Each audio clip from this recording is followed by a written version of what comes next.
Assalamualaikum warahmatullahi wabarakatuh. Perkenalkan nama saya Dian Sudiarti dari dengan NIM 230401010302 dan pada mata kuliah eh, interaksi manusia dan komputer. Video ini untuk mohon maaf ini akhir ujian akhir semester ya, bukan ujian tengah semester. Dan di sini saya akan menganalisa user interface pada aplikasi AlphaGIF. Yang akan saya analisa adalah sort, komposisi, warna, dan redesign aplikasi. Oke, sebelumnya saya perkenalkan dulu mengenai AlphaGIF itu apa. Jadi AlphaGIF itu adalah aplikasi mobile milik uh, mobil resmi milik Alfamart yang dirancang untuk memberikan kemudahan dan kenyamanan bagi customer dalam berbelanja kebutuhan secara online. Jadi nanti uh, kita bisa order kebutuhan belanja kita melalui mobile aplikasi, kemudian akan diantar oleh uh, kurir Alfagif dari tim Alfamart seperti itu. Oke, langsung saja yang pertama mengenai analisa SWOT. Jadi oke, langsung aja untuk strength atau kekuatan. Jadi untuk uh, kekuatan dari Alpha Gift ini yaitu brand awareness yang tinggi. Jadi karena didukung oleh nama yang besar Alfamart ya, salah satu retail terbesar di Indonesia yang sudah dipercaya oleh masyarakat. Lalu integritas online dan offline. Jadi pengguna bisa menggunakan atau mendapatkan poin, promo, dan layanan yang terhubung antara toko fisik maupun dari aplikasinya. Bahkan misal kita mau stoknya itu melalui aplikasi juga bisa gitu. Stoknya nanti akan disimpan di aplikasi. Lalu jaringan logistik yang luas. Ini dengan ribuan toko Alfamart yang ada di seluruh Indonesia, pengiriman juga bisa dilakukan dengan cepat, bahkan bisa uh, beberapa jam setelah kita order gitu. Jadi karena banyaknya cabang ya, mempermudah pengiriman. Lalu banyak promo dan loyalty program. Jadi adanya poin, diskon khusus member, serta cashback yang menarik bisa meningkatkan retensi pengguna. Lalu dari segi weakness atau kelemahannya, dari UI UX-nya itu kurang optimal. Beberapa user mengeluhkan pengalaman pengguna yang tidak semulus aplikasi e-commerce lainnya. Lalu ada keterbatasan produk. Produk yang tersedia terbatas pada kebutuhan sehari-hari saja, tidak selengkap marketplace yang besar gitu ya. Lalu performa aplikasi, dari segi aplikasi kadang lambat atau crash, terutama saat ada promo besar atau flash sale.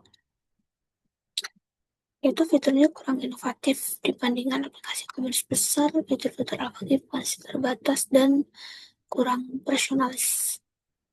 Lalu dari segi opportunities atau peluang, uh, adanya pertumbuhan e-grocery atau semakin banyaknya orang beralih belanja online untuk kebutuhan harian, apalagi setelah pandemi ya, semua terbiasa untuk berbelanja online. Lalu kolaborasi dengan brand lokal, jadi bisa memperluas variasi produk, bekerja sama dengan eksklusif dengan UMKM atau brand lokal.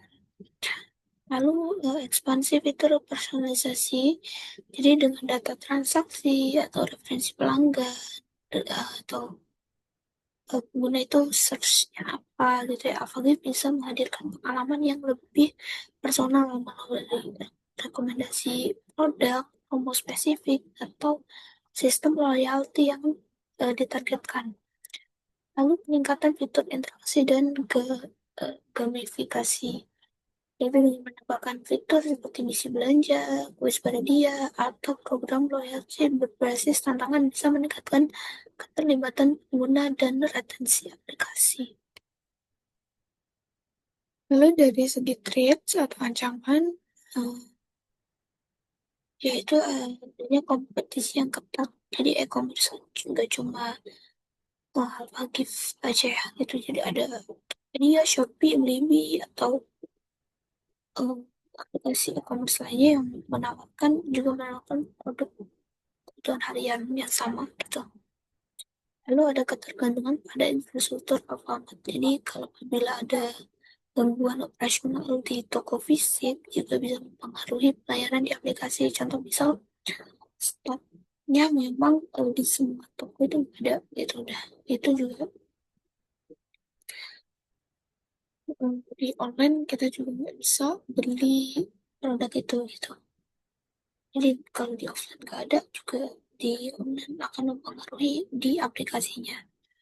Lalu perubahan perilaku konsumen. Konsumen juga cenderung berpindah platform jika merasa tidak puas dengan layanan atau user experience-nya. Lalu ada kemungkinannya kebocoran data pribadi, jadi ancaman keamanan cyber menjadi resiko bila aplikasi menangani lokasi, pembayaran, dan juga member. Yang dari segi warna, dominannya warna merah, lalu merah digunakan sebagai warna latar utama, dan semua bagian adalah mas feeder, tombol utama, banner promosi. Warna ini mencerminkan energi, urgensi, dan daya tarik visual. Sangat cocok untuk menarik perhatian pengguna pada promo, diskon, dan call to action seperti bebas ongkir dan bebas ongkir sepuasnya. Oke. Lalu warna sekundernya adalah putih, digunakan sebagai latar belakang untuk karya teks dan ikon agar tetap terbaca dan bersih secara visual, lalu memberikan kontras tinggi terhadap warna terhadap merah, jadi kan informasi tetap jelas dan tidak melelahkan mata. Lalu warna pendukung lainnya itu ada kuning, orange. Kuning, orange sebagai pada elemen yang penting seperti label promo, icon voucher, page informasi, dan lain-lain. Lalu ada warna ini menciptakan kesan ceria dan semangat belanja dan mendesak untuk label promo. Lalu ada aksen warna hijau, biru, dan ungu. Warna ini digunakan untuk membedakan kategori produk sama icon layanan, identitas visual, dan brand partner, menambah variasi visual agar antarmuka tidak monoton dan membantu navigasi dan pengenalan fiturnya. Jadi komposisi warna pada aplikasi Alpha Gift sangat menjaminkan identitas dari brand Alfamart itu sendiri dengan ciri khas yang adalah merah, kuning, dan juga ada biru ya, agresif dalam promosi dan mendorong aksi cepat dari penggunanya. Warna sekunder seperti putih dan abu-abu menjaga keseimbangan agar tetap nyaman terlihat. Sementara akses warna lainnya membuat tampilan lebih menarik dan mudah digunakan.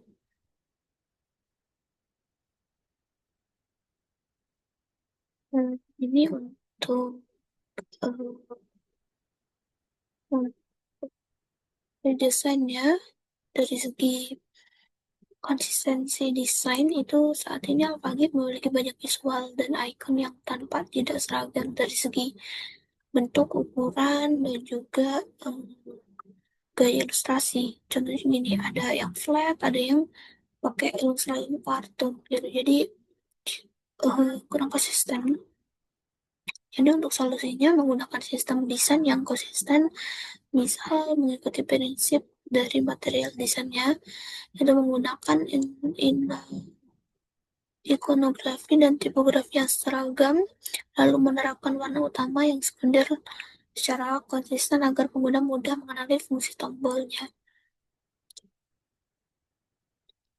Ya, lalu untuk fitur yang diprioritaskan, misal simplify navigasi, Kenapa? Karena banyak fitur yang terlalu dalam, perlu menu yang lebih ringkas dan intuitif. Lalu personalisasi tampilan, semacam rekomendasi program, dan produk belum optimal sesuai histori pengguna. Lalu accessibility support, itu ada kontras warna dan ukuran teks belum sepenuhnya ramah bagi pengguna lansia dan difabel. Jadi itu untuk redesainnya. Jadi sekian presentasi dari saya mengenai analisis aplikasi Alphagif. Apabila ada kurangnya, saya mohon maaf. Wassalamualaikum warahmatullahi wabarakatuh. Terima kasih.